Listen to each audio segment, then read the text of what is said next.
This is Mac OS Ken. Another Apple target goes higher. A look at Apple and politics and India and China. And the time has arrived for Time Bandits. It is Wednesday, the 24th of July, 2024. I'm Ken Ray, and this is news from Mac OS Ken, brought to you by yours truly and sponsored by 1Password Extended Access Management, your solution for MDM and identity and access management. Learn more at onepassword.com/product/XAM. This show is also supported by people like you, patrons through Patreon. Find out more and add your support at patreon.com/MacOSCan. Bad News Monday from wireless carrier Verizon, though Wells Fargo analyst Aaron Rakers does not see it slowing the approaching iPhone supercycle, because that is a thing in which he believes. First, the bad news from Verizon. Seeking Alpha had Big Red reporting a record low wireless upgrade rate for the June quarter. According to the report, Verizon saw roughly 3.5 million postpaid upgrades during the quarter, down 12.5% year over year, which impacted the telecom giant's wireless equipment sales. One imagine that would or will impact Apple's wireless equipment sales as well, especially if AT&T and T-Mobile show up saying something similar. Of course, it's possible that the fall in Verizon upgrades was from every phone maker besides Apple, but that's not indicated. Here's the thing, though. Rakers does not seem concerned. He and his are focused on the next round of iPhones. Quoting the Analyst, we note that Verizon management has not said anything meaningfully different or surprising with regard to an AI-driven upgrade cycle ahead. As a reminder, our call on Apple is focused on an anticipated strong upgrade cycle to be driven by Apple Intelligence and iOS 18 launching in September. This he approaches with quite a bit of faith. Rakers maintained his buy rating on Apple shares and increased his price target on them. That he raised from $225 to $275. Apple seems to be playing an interesting game of politics and business. Bloomberg says Jeff Williams, the Cupertino company's chief operating officer, made a low-profile trip to Beijing on Monday. There he met senior Chinese officials, along with Micron Technology President Sanjay Mehrotra. The two were part of a U.S. business delegation meeting with the country's vice premier and its foreign minister, who said they would like to see U.S. companies participate aggressively in China's further reform and modernization process. In a separate meeting, the report says the foreign minister talked about the outcomes of the ruling Chinese Communist Party's third plenum, a key meeting that set the country's economic course, and expressed a desire for members of the U.S.-China Business Council in Beijing to help drive a correct understanding of China in the U.S. The Apple and Micron execs are both directors of the U.S.-China Business Council, according to Bloomberg. The low-profile trip comes as Washington works to curb China's access to more advanced technology, putting companies like Apple in an interesting spot politically. On one hand, the bulk of Apple's manufacturing happens in China, as do roughly 20% of its sales. On the other, stricter rules could gum up Apple production, plus China's been known to stir sentiment against Apple when things with the U.S. take a turn China does not like. Nothing from Apple on the visit.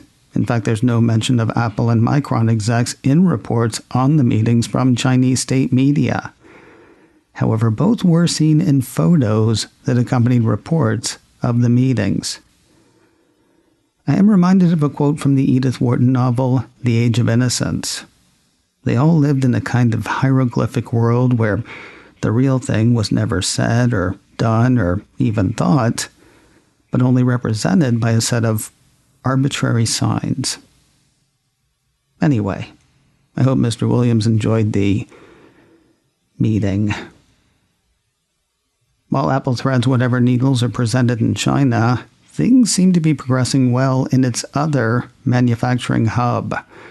More than 1 in 10 iPhones are now made in India, according to a piece from Apple MOSK. Anyway, that's the word from the Indian government. According to the government's economic survey, Apple assembled $14 billion US worth of iPhones in India during fiscal year 24, constituting 14% of its global iPhone production. The way Apple MOSK sees it, the speed with which Apple is expediting manufacturing in India reflects the strategic significance of the shift and also bodes well for the government's attempt to get more tech firms to make more products in India. The decision to make further cuts in tariffs on imported smartphone components will only help accelerate this pattern even more. I'm sorry, the cuts on who for what now? We pick up with a piece from Apple Insider, which says India is cutting back its import duty on iPhones and also selected iPhone components, meaning it will cost Apple less to bring in completed phones and to make new ones locally.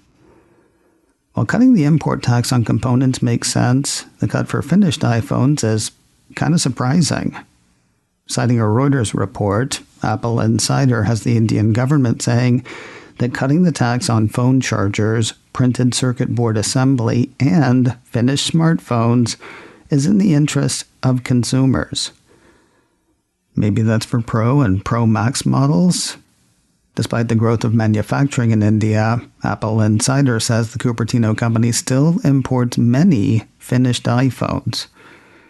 The change drops the import tax on affected devices and components from 20% to 15%. Apple Insider says that cut will mean Apple earning between $35 million and $50 million more per year. For a company valued at $3.4 trillion, that doesn't sound like a lot, but $35 million here, $50 million there. Pretty soon you're talking about real money.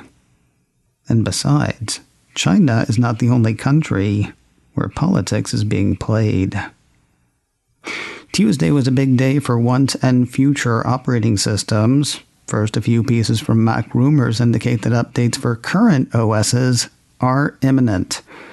The Cupertino company on Tuesday seeded release candidates of iOS and iPadOS 17.6, macOS 14.6 Sonoma, watchOS 10.6, tvOS 17.6, and visionOS 1.3 to developers.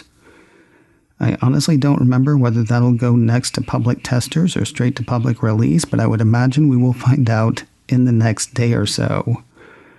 As for the future part, Apple on Tuesday also seeded the 4th developer betas of upcoming operating systems. Those included the 4th takes on iOS and iPadOS 18, macOS 15 Sequoia, watchOS 11, tvOS 18, and visionOS 2. Now, there is an update for Apple Vision Pro users for which they do not have to wait.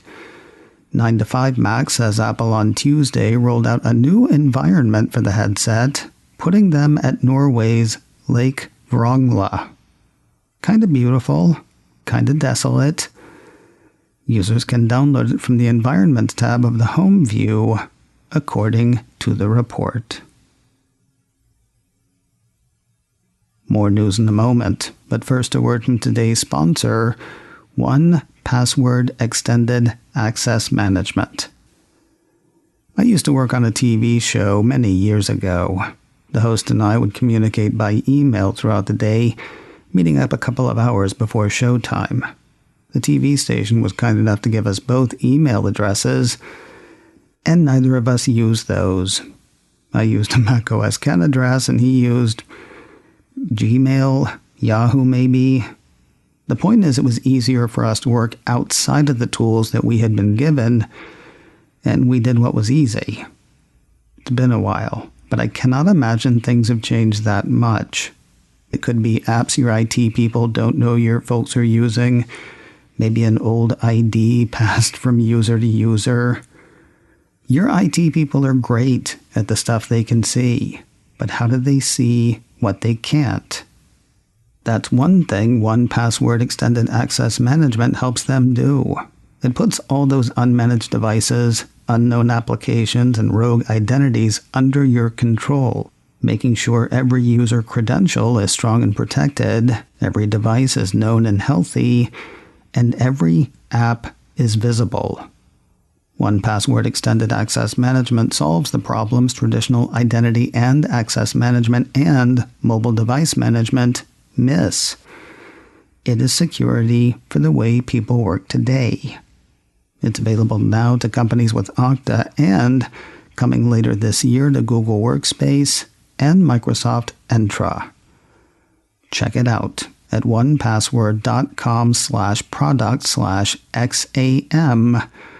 That's onepassword.com/product/XAM. Let us wrap the day with some Apple TV Plus talk, starting with a couple of trailers. For the kids, or the adults looking to entertain them, Apple's video streamer issued a press release earlier this week with a tease and a trailer for Yo Gabba GabbaLand. Based on, or inspired by, Yo Gabba Gabba, the release says the update brings a blend of supremely singable music, colorful characters, and captivating animation. I miss the Teletubbies so damn much. Guests across the season include Reggie Watts, Sam Richardson, Gillian Jacobs, Chelsea Peretti, Big Daddy Kane, and Paul Williams, among many, many more. 10 episodes in the only season announced so far. All 10 will hit Apple TV Plus on Friday, the 9th of August. You can catch the trailer now on YouTube. I mean, your kids can. No judgment. News of another trailer that is not for the kids. Apple TV Plus on Tuesday announced a new documentary series called Cowboy Cartel. According to the release, the show shows the unbelievable true story of unlikely hero Scott Lawson, a rookie FBI agent from rural Tennessee, whose investigation took down the Trevino brothers, the leaders of Los Zetas, one of the most powerful cartels in Mexico. Unlikely hero could have been said more nicely. Maybe surprising hero, or I don't know, how's this? Hero. The twist isn't the drugs, nor the money, nor the unlikely hero. It's how the cartel ran a multi-million-dollar money laundering operation through the heart of the American quarter horse racing industry. Feels like A&E on a Sunday afternoon to me, but if that's your thing, here's a thing for you. 4 parts for this one. It looks like all 4 will hit Apple TV Plus on Friday, the 2nd of August. You can see the trailer for Cowboy Cartel now on YouTube. And finally today, the wait is over. Was it worth it? From Stonehenge to the Trojan Horse, to the Ice Age, to the Harlem Renaissance, the TV reboot of the 1981 Terry Gilliam classic, Time Bandits, hits Apple TV Plus today. Lisa Kudrow, Taika Waititi, and Jermaine Clement are among the 3 biggest names in the series. Waititi and Clement also served as creatives on the show. 10 episodes for this one. While it initially looked like all 10 would hit at once, a relatively recent report from Engadget said the first 2 episodes will land today, Wednesday, the 24th of July. That report said following episodes would drop 2 per week through Wednesday, the 21st of August. macOS Can, brought to you by me, and sponsored by 1Password Extended Access Management. Learn more at onepassword.com/product/XAM. This show is also supported by people like you, patrons through Patreon. Find out more and add your support at patreon.com/macOScan.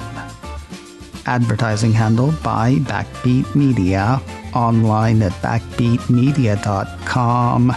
You can reach me a couple of ways. Info at macosken.com or call 716-780-4080. Until next time, that is news from macOS Ken.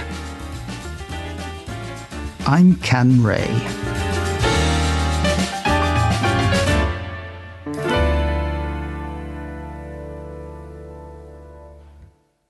Ciao.